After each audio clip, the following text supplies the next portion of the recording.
All right, what's going on YouTube? Today is Saturday.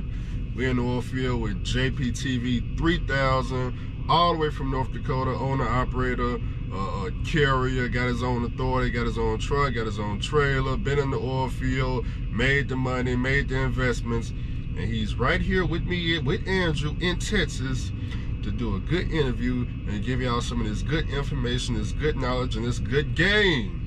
So, now, a lot of my subscribers may not have heard about you before, so go and let them know. Tell them something about your YouTube channel and what do you do and who you are. My YouTube channel is JPTV 3000 on YouTube, also on Facebook, but mostly you see me on YouTube, as some of you may or may not know. I started out working in the oil field in 2014. I drove over the road, and after driving over the road, I took some time off. I was getting ready to go back over the road, and then I saw something about the oil field in North Dakota, and people, they said they were paying all this money, and I'm like, man, what is this, man? I got to looking it up, and I got to doing my due diligence, and sure enough, I made my way up there, went and bought me a van, lived in my van for the first month that I was up there, and it was an oil boom, which is something that I'd never seen before, and I didn't know what life like that was like. And man, let me tell you, it is one of the best decisions that I've made. And I worked up there, saved my money, and bought this truck, got me a trailer, man, and I ain't looked back. So for all y'all that are out there, there are opportunities for you. And we both been talking about the opportunities, whether it's CDL, whether it's work over rig, whether it's drilling, frac, wireline, doing frac fueling, being a roustabout, doing hydrovac, or doing swamping. Swamping, you don't have to have a CDL, but usually they may help you get there. And that's kind of a little bit about me and kind of what I've seen and done here in the oil field. And I'm over here in the great state of Texas, man. And I gotta say, wow, I'm liking what I'm seeing. Thinking about coming back to the oil field? Kind of, yeah, man, because I like the oil field. You know, it's like a different world within itself. You know, it's if you've never been a part of it, or you never worked in it, it's hard to explain it to somebody. But the oil field has a lot of options. So you may be coming from an area where things are different. You know, you have your my factories, but you just have a factory job, a factory employment. And you may one day just get to looking up at the walls, and they're like, man, you know what, I don't like this no more. And the oil field is wide open. You know, it's just like Texas. You know, you look off as far as you can see, and there's just more as far as you can see.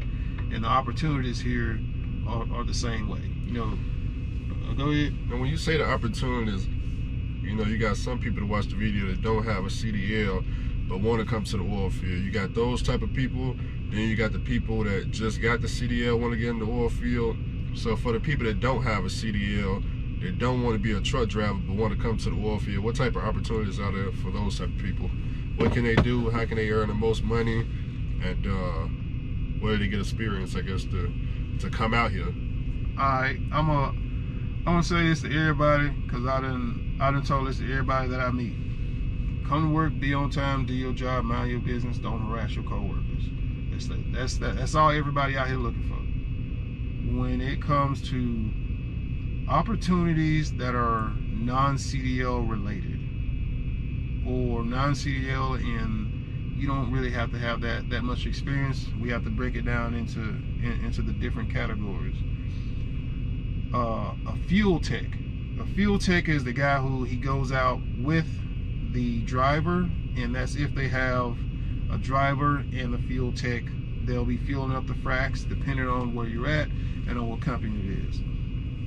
That's what the fuel tech does. He helps pull the hose, and you know, they fuel up all the equipment on the frac location. When it comes to the field driver, you're gonna need a CDL for that. A swamper is like the assistant to the hydrovac operator. They usually work as a team, and you don't have to have a CDL to be a swamper. A roustabout is the general labor person when it comes to the oil field, just about anything that you could think of.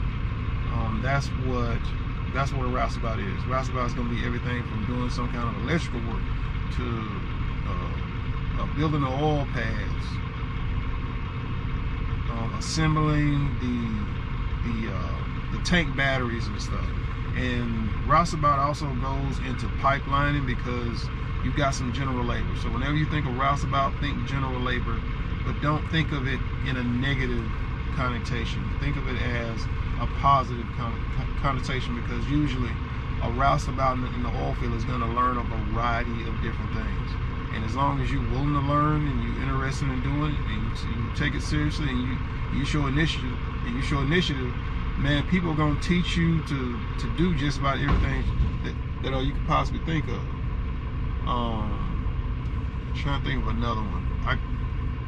I got a couple of them, but I gotta warn y'all. If you ain't about that kind of work, do not go bother these people. If you ain't about that work over rig life, don't bother them people, bro. Cause like, hey, we done had a conversation. There's some stuff I'm not gonna mention, but like, you know, like there's some positions it takes more than some caffeine and coffee. So like hey, if y'all ain't about that life, don't go work at that place and then quit the same day. Don't go doing that. Like, hey, just some stuff. That's what I say. If you ain't about that work over rig life, if you ain't about that drilling rig life, don't do it. Swamper.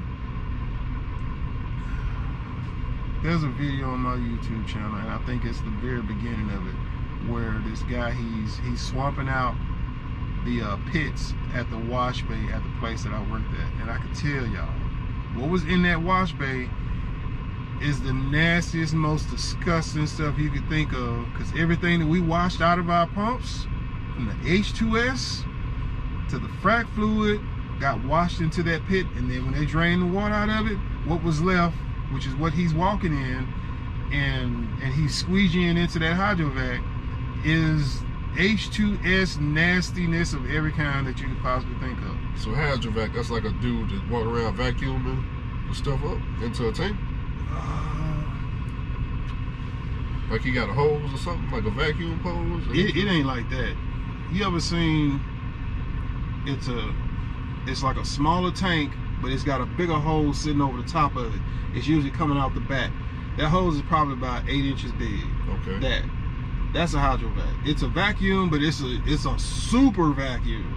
Oh, okay. I done seen it before. Yeah, hydrovac is what they use when they're trenching lines. So it'll suck up rocks. It'll suck up anything that it'll suck your leg up in there. Like, hey, it ain't like the vac pump on the truck. Right. Like it's like that on steroids. So you can do a lot of stuff with it.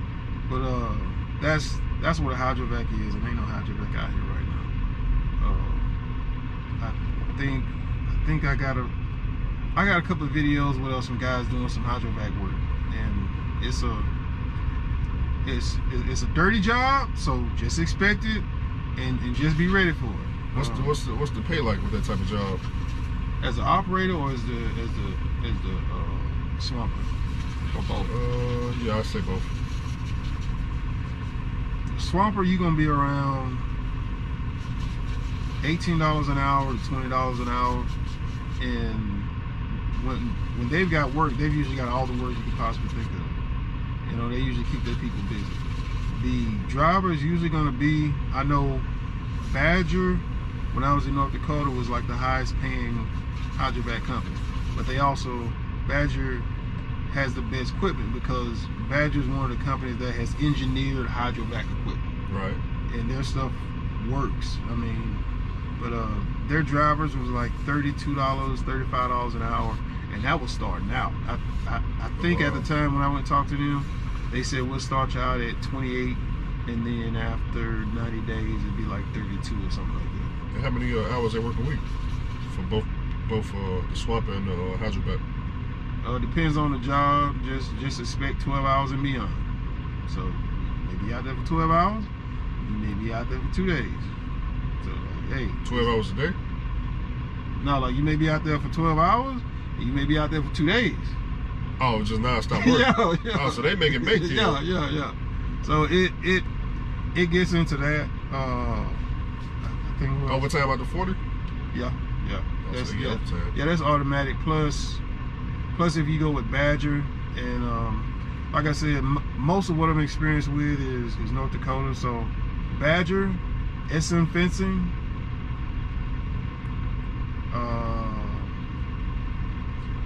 those are only two I can think of off the top of my head right now. But if you look up hydrovac operator for the CDL job in Swamper, or it'll be labeled as roustabout for the like assistant part of it.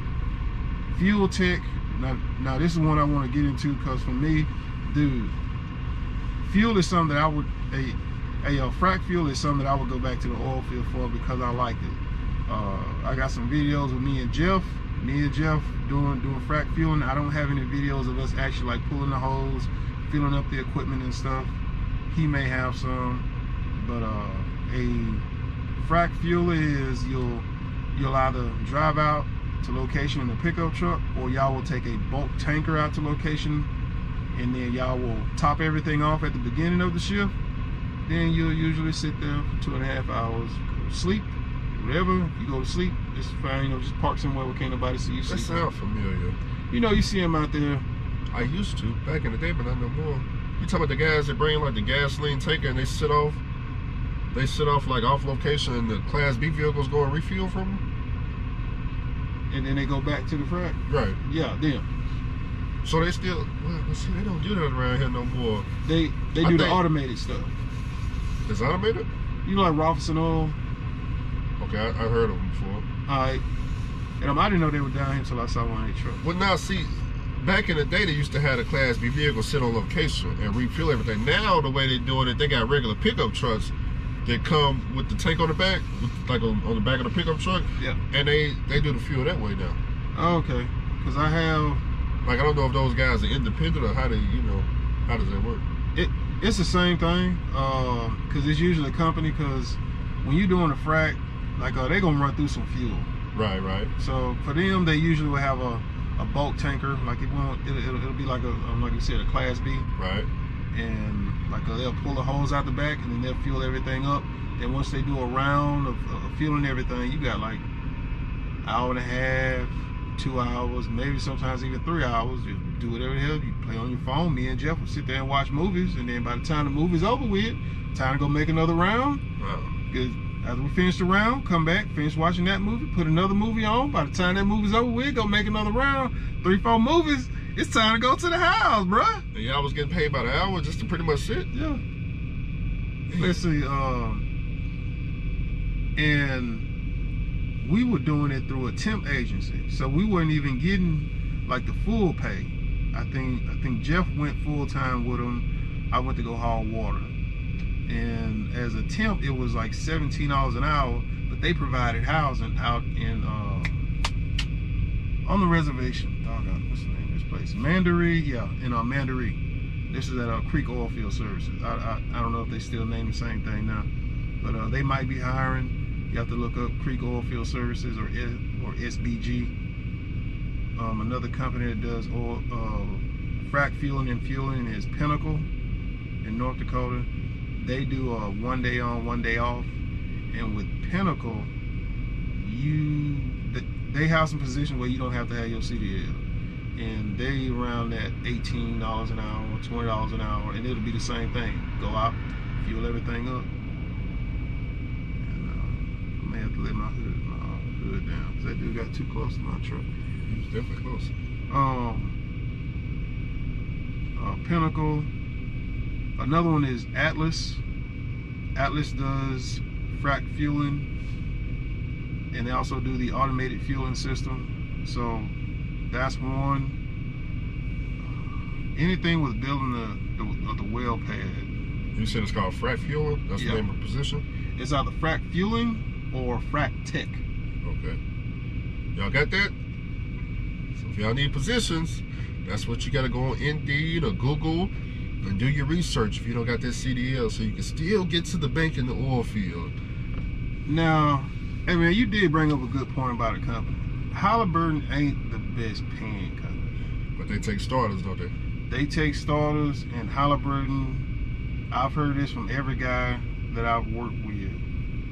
They said that Halliburton will train you the best, and Halliburton takes care of the equipment. Right. That is a really, really significant thing when it comes to maintenance of equipment, and you know, your perks and stuff, from insurance to, because one of the things that I was gonna go work for Halliburton at, but I didn't like what they offered to pay me. But Halliburton has their employee stock discount. I wanted to go work there just for that by itself.